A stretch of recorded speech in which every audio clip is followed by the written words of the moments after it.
मैं हूँ स्मिता शर्मा और मेरी पोस्टिंग शासकीय कन्या उच्चतर माध्यमिक विद्यालय सांची जिला रायसेन में है। और आज की कक्षा में आप सभी का बहुत बहुत स्वागत है।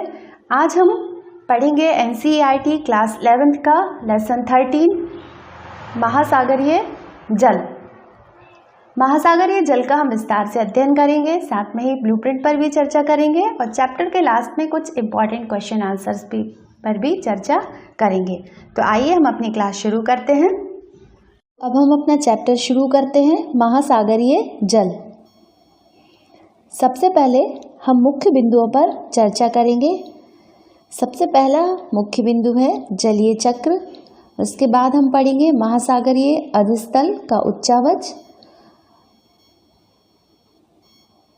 फिर हम पढ़ेंगे महासागरीय अधस्थल का विभाजन, फिर उच्चावच की लघु आकृतियाँ,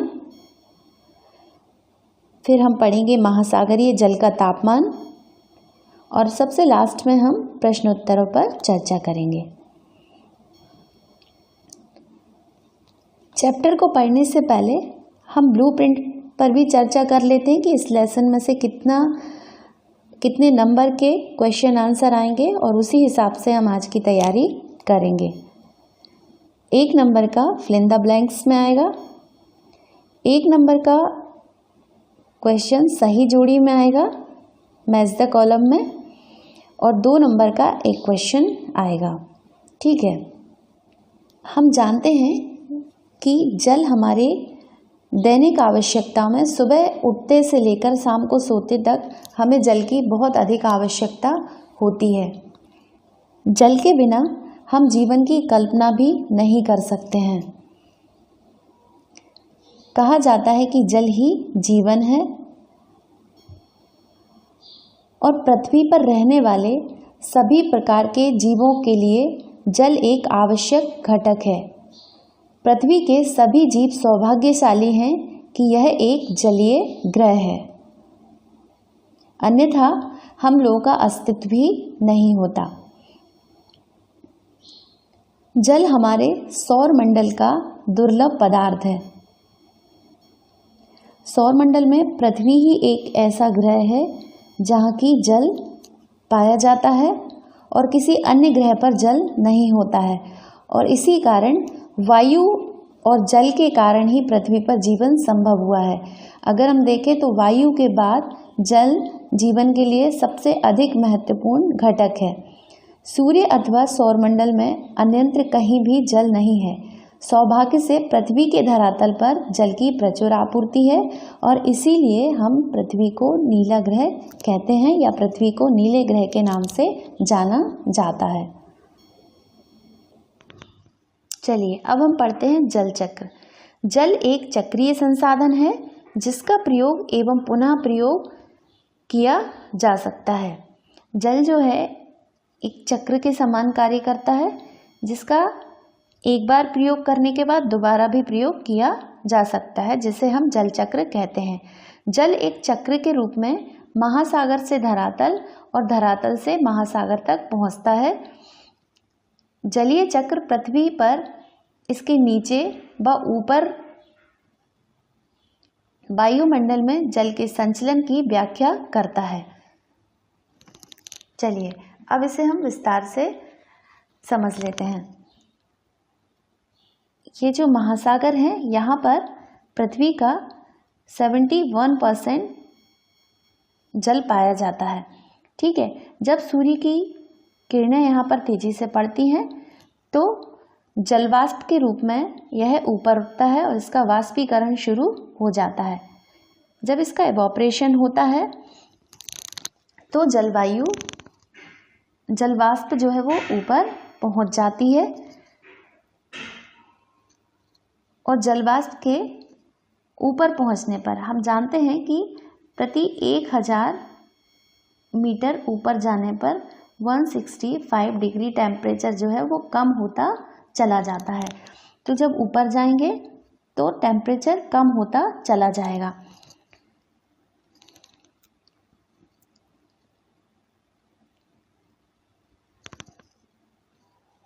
जब यह जलवाष्प ऊपर चली जाती है और एक समय ऐसा आता है कि वह ऊपर जाकर ठंडी हो जाती है और फिर वहाँ इसका संघनन प्रारंभ हो जाता है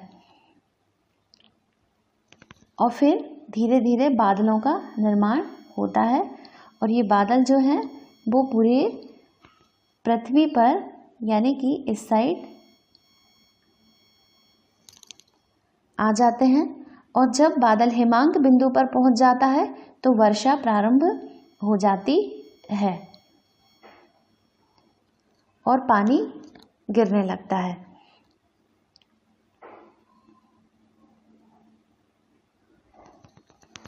जब बारिश प्रारंभ हो जाती है तो ये जो जल है ये नदियों की सहायता से वापस समुद्र तक पहुंच जाता है।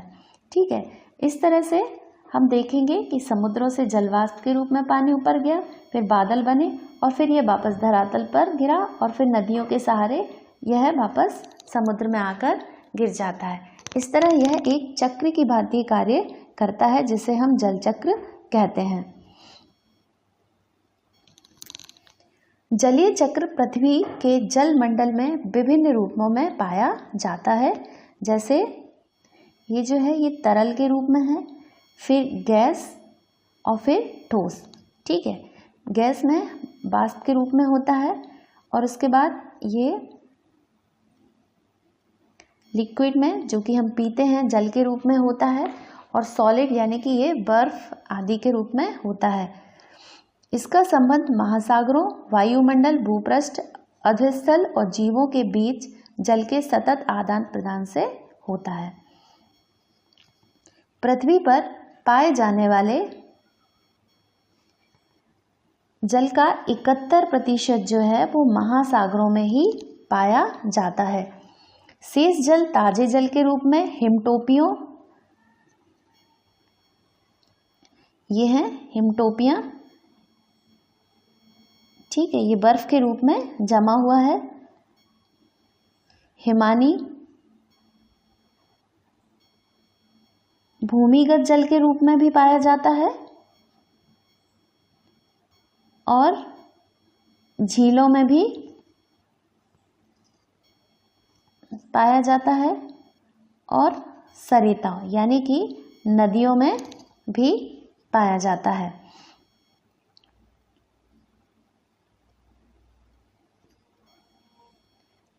और बाकी जो बचा थोड़ा बहुत जल है वो जीवों में पाया जाता है, जो कि जीवों के द्वारा भी इवोपरेशन होने से वायुमंडल में वापस चला जाता है। धरातल पर गिरने वाले जल का 59% भाग महासागरों में एवं अन्य स्थानों से वाष्पीकरण के द्वारा वायुमंडल में चला जाता है। शेष धरातल पर बहता है, कुछ भूमि में रिसकर अंदर चला जाता है और कुछ हिमनदी के रूप में रहता है। चलिए, ये तो थी हमारे जल की चर्चा। अब इसके बाद हम महासागरीय अधस्थल का उच्चावच पढ़ेंगे। महासागर पृथ्वी की बाहरी परत के बृहद गर्तों में स्थित हैं। इस खंड में हम पृथ्वी के महासागरीय बेसिनों की प्रकृति एवं उनकी आकृति का अध्ययन करेंगे।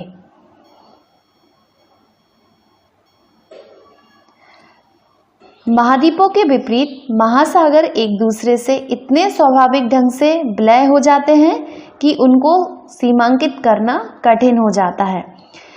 भूगोलविदों ने पृथ्वी के महासागरीय भाग को 5 महासागरों में विभाजित किया है।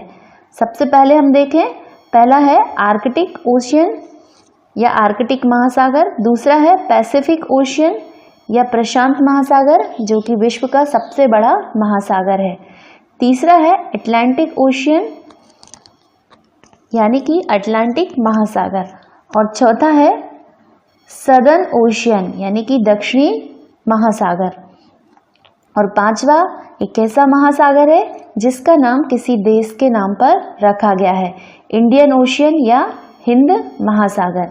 बड़े गौरव की बात है कि इंडियन ओशियन का नाम इंडिया यानी कि भारत के नाम पर रखा गया है। चलिए अब हम देखते हैं महासागरीय अधस्थल का प्रमुख भाग समुद्र तल के नीचे 3 से 6 किलोमीटर के बीच में पाया जाता है। महासागर की तली में विश्व की सबसे बड़ी पर्वत श्रृंखलाएं, सबसे गहरे गर्त एवं सबसे बड़े मैदान होने के कारण यह ऊबड़ खाबड़ होते हैं।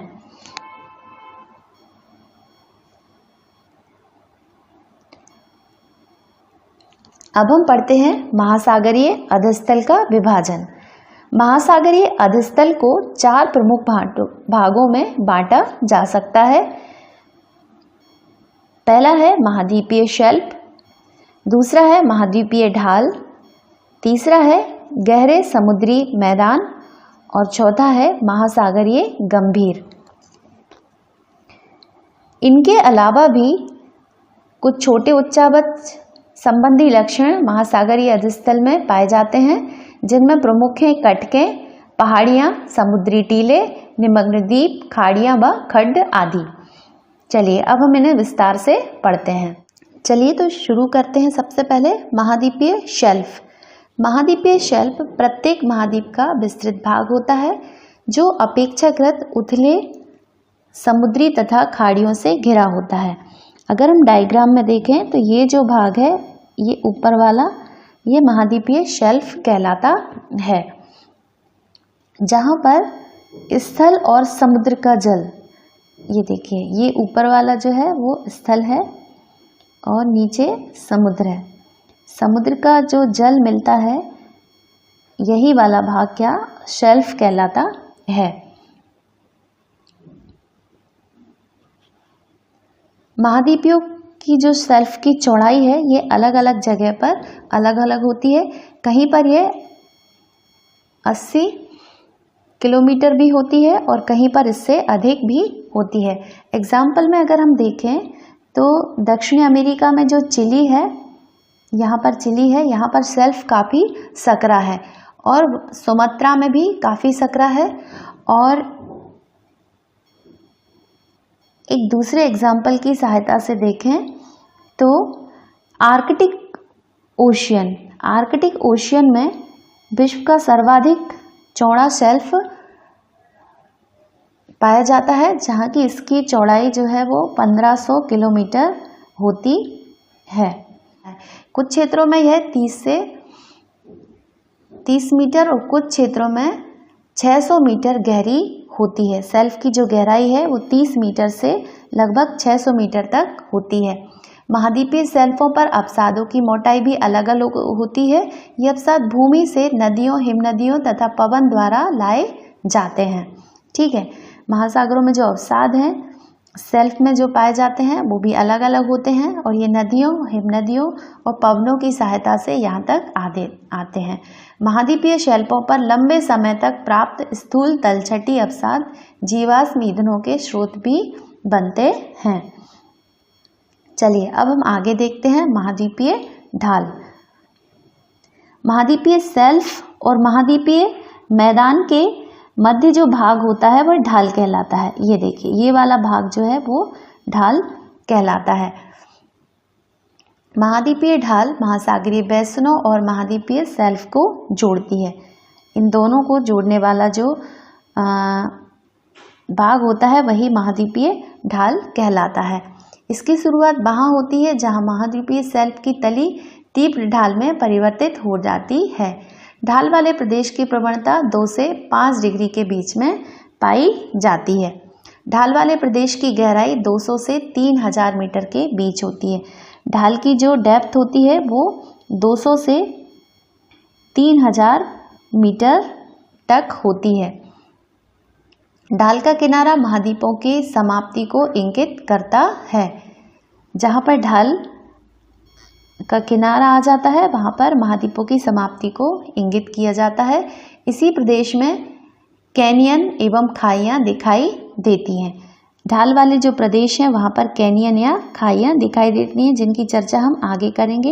ये हैं कैनियन, जहाँ पर नदियों का मुहाना आकर मिलता है और ये पानी तेजी से समुद्र में जाता है तो यहाँ पर गहरे खड्ड बन जाते हैं, जिन्हें कैनियन कहा जाता है। चलिए अब हम आगे बढ़ते हैं। गंभीर सागरीय मैदान। गंभीर सागरीय मैदान महासागरीय बेसिनों के मंद ढाल वाले क्षेत्र होते हैं। ये विश्व के सबसे चिकने तथा सबसे सपाट भाग होते हैं।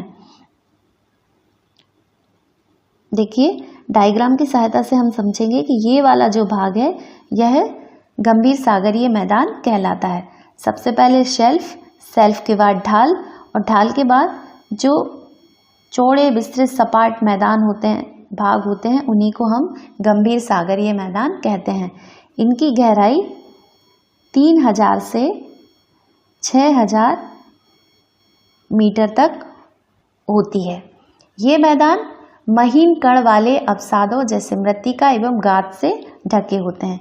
जैसे हमारे यहाँ ऊपर नदियों में जलोढ़ मिट्टी होती है, इसी प्रकार यहाँ पर भी इन मैदानों में भी महीन कण वाले अवसाद एवं मृत्तिका पाई जाती है।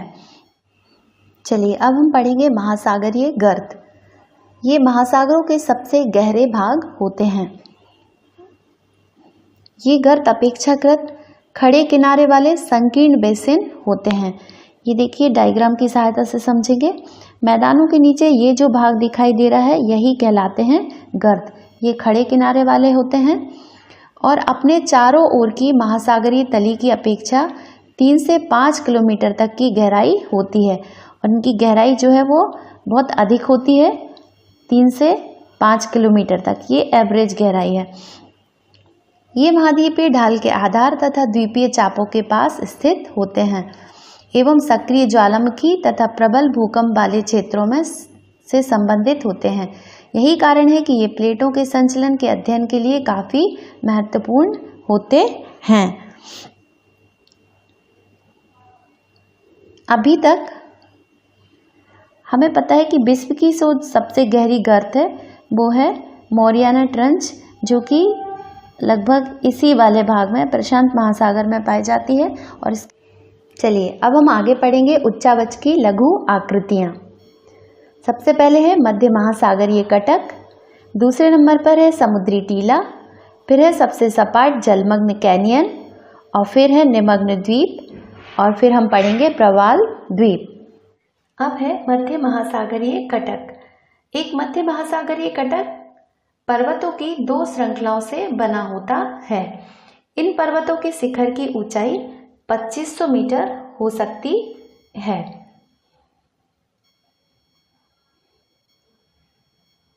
मध्य महासागरीय कटक कुल सागर नितल के लगभग 33% भाग पर फैले हुए हैं।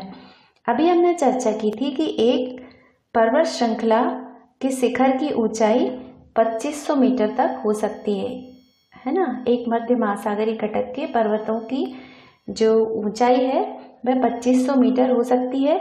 इसका एक उदाहरण ये जो यूरोप और अमेरिका के मध्य में ये जो फैली हुई है, यहाँ पर एक आइसलैंड नाम का देश है, वही है।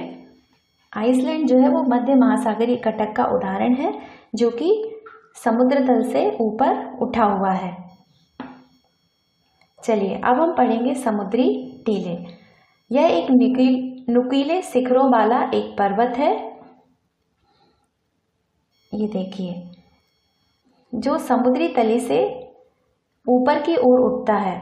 समुद्री टीले ज्वालामुखी के द्वारा उत्पन्न होते हैं। समुद्री टीलों की जो उत्पत्ति है वो ज्वालामुखी से होती है और यह 3000 से 4500 मीटर तक ऊंचे हो सकते हैं। चलिए अब हम चर्चा करते हैं सबसे सपाट जलमग्न कैनियन। यह गहरी घाटियां होती हैं जिनमें से कुछ की तुलना कोलोरेडो नदी की ग्रैंड कैनियन से की जा सकती है। कई बार यह बड़ी नदियों के मुहाने से आगे की ओर ग्रसित होकर महाद्वीपीय शेल्फ पर ढालों को आर पार काटती नजर आती हैं। हडसन कैनियन विश्व का सबसे बड़ा कैनियन माना जाता है।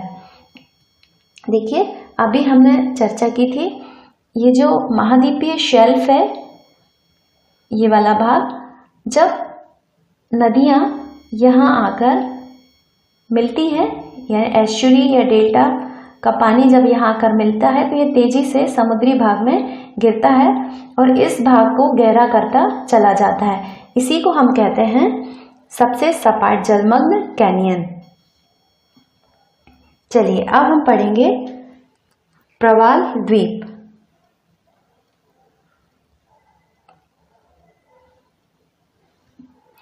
प्रवाल द्वीप एक रिंग की भांति होते हैं। यह उष्णकटिबंधीय महासागरों में पाए जाने वाली प्रवाल भित्तियों से युक्त निम्न आकार के द्वीप होते हैं जो गहरे अवनवन के चारों ओर से घिरे हुए होते हैं। यह समुद्री अनूप का एक भाग हो सकता है, यानी कि समुद्री झीलों का भी एक भाग हो सकता है, या कभी कभी ये साफ खारे या बहुत ही अधिक जल को चारों तरफ से घेरे होते हैं। कह सकते हैं कि जो प्रवाल द्वीप है ये अत्यधिक खारे जल में पाए जाते हैं और यह ज़्यादातर एक रिंग के समान आकृति में समुद्रों में देखे जाते हैं। अब हम पढ़ेंगे महासागरीय जल का तापमान। इस खंड में विभिन्न महासागरों के तापमान को स्थापित एवं ऊर्ध्वाधर भिन्नताओं के बारे में बताया गया है तथा इसके साथ ही हम पढ़ेंगे महासागरीय जल के तापमान को प्रभावित करने वाले कारक। सबसे पहला है अक्षांश, दूसरा है जल और थल का असमान वितरण, तीसरा है सनातन पवनें और चौथा है महासागरीय धाराएं। तो चलिए सबसे पहले हम पढ़ेंगे अक्षांश। ध्रुवों की ओर प्रवेशी सौर्य किरणों की मात्रा घटने के कारण महासागरों की सतह जल का तापमान विषुवत वृत्त से ध्रुवों की ओर घटता चला जाता है। ये जो समुद्र हैं इनमें गहराई के साथ तापमान कम होता जाता है। साथ ही जो सूर्य की किरणें हैं ये भूमध्य रेखा पर सबसे तेजी से चमकती है, इसलिए यहाँ पर ये जो भूमध्य रेखा का जो भाग है यहाँ पर समुद्री तापमान अधिक होता है और यह दोनों ध्रुवों की तरफ जाते जाते तिरछी होने लगती हैं। तो यहाँ पर सूर्य का प्रकाश कम पहुँचने की वजह से इन भागों में समुद्री तापमान कम होता चला जाता है। चलिए अब हम देखेंगे स्थल एवं जल का असमान वितरण। ये देखिए ये है भूमध्य रेखा और इसके ऊपर है नॉर्थ पोल यानी कि उत्तरी ध्रुव और नीचे है साउथ पोल यानी कि दक्षिणी ध्रुव।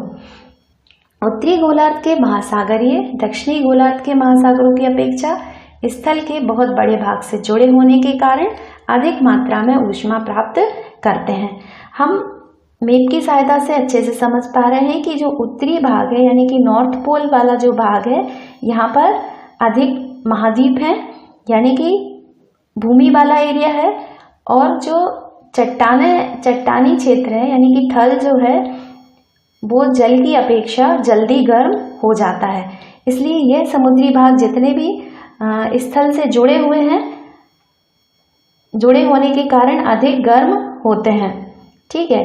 जबकि सदर्न पोल वाला यानी कि दक्षिणी ध्रुव वाला अधिकतर जो भाग है वह पानी से घिरा हुआ है और समुद्र यानी कि जल जो है वो धीरे ठंडे होते हैं और धीरे गर्म होते हैं। इसलिए यह वाला भाग यानी कि दक्षिणी गोलार्ध वाला भाग जो है वो उत्तरी गोलार्ध की अपेक्षा ठंडा होता है यानी कि धीरे गर्म होता है और धीरे धीरे ही ठंडा होता है। चलिए अब हम पढ़ेंगे सनातन पवनें।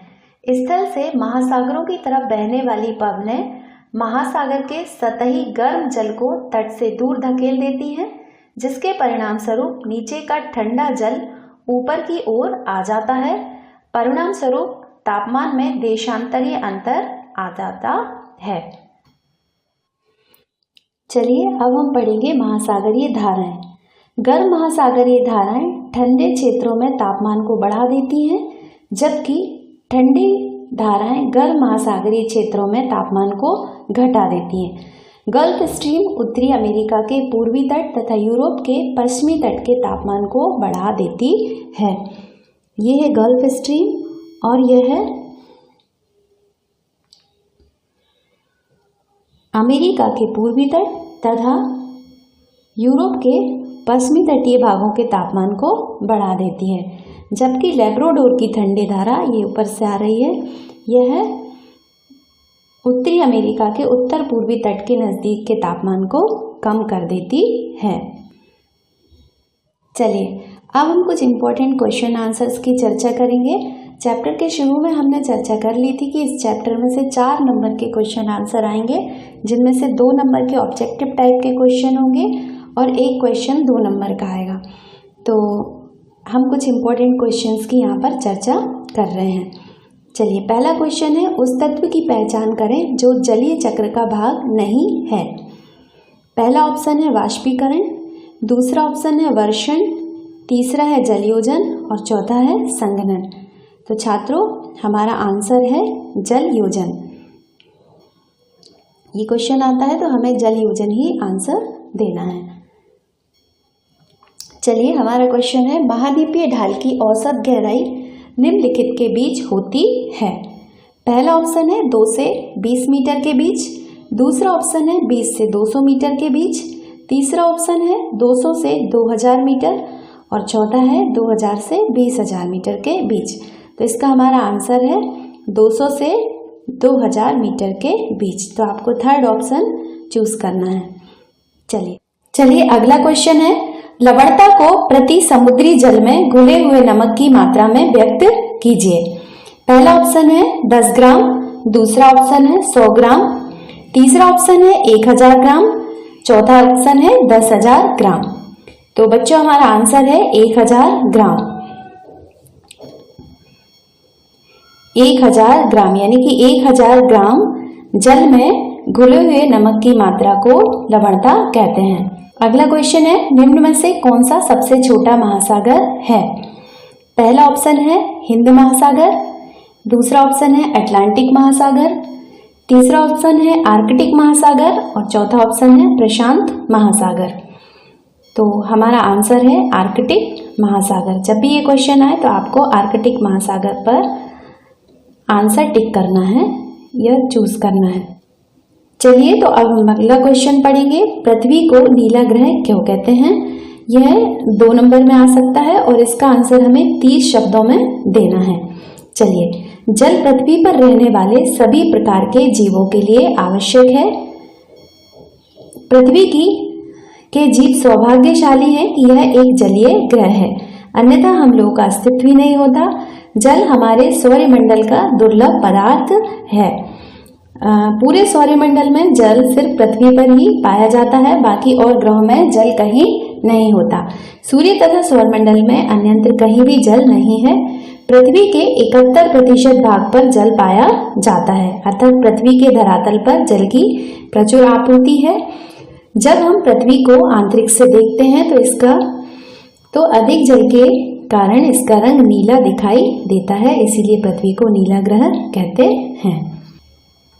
चलिए अब हमारा अगला क्वेश्चन है, महाद्वीपीय सीमांत क्या होता है।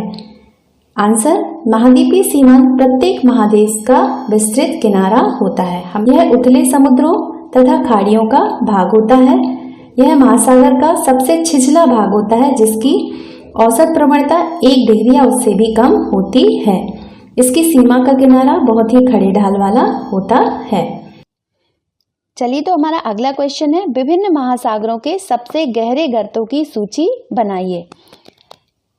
आंसर है, गर्त महासागरों के सबसे गहरे भाग होते हैं और अभी तक 57 गर्तों को खोजा गया है, जिनमें से 32 गर्त प्रशांत महासागर में है, 19 गर्त अटलांटिक महासागर में है और 6 गर्त हिंद महासागर में हैं।